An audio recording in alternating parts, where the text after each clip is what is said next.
Hello guys, welcome to my channel. আজ রান্না করে দেবো সরপুঁটি মাছ। এই মাছগুলো হচ্ছে আমার বাবা পাঠিয়েছিল, কারণ পুকুর থেকে ধরেছে। এই মাছগুলো খুবই টেস্টি খেতে, কিন্তু আমি খাই না, বর খাই, মেয়ে খায়। বরের জন্য রান্না করে নেবো। আজকে ভাজবো না, কারণ আমি খাবো না। আমি আবার যে কোনো মাছ ভাজা ছাড়া খেতে পারি না।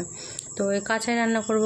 প্রথমে নিয়েছি তেল, আলু ভেজে নিয়েছিলাম। তারপরে ওই তেলে পেঁয়াজ, কাঁচা লঙ্কা, টমেটো দিয়ে একটু ভাজা করে নিয়ে তারপরে সব রকম মশলা দিয়ে কষিয়ে নেব। কষিয়ে নিয়ে মাছগুলো এখানে দিয়ে হালকা করে একটু কষিয়ে নিয়ে তারপরে এখানে জল দেবো। জলটা ফুটে আসলে অনেকক্ষণই ধরেন রান্না করবেন আস্তে মিডিয়াম চুলোতে দিয়ে।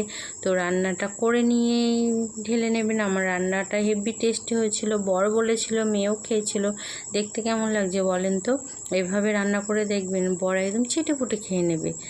আর আমি এটা একটু পাতলা ঝোল করব, তার জন্য একটু ঝোলটা বেশি রেখেছি। বর তো আবার খাবে, তার জন্য। ভিডিওটা কেমন লাগলো সবাই জানাবেন। বাই।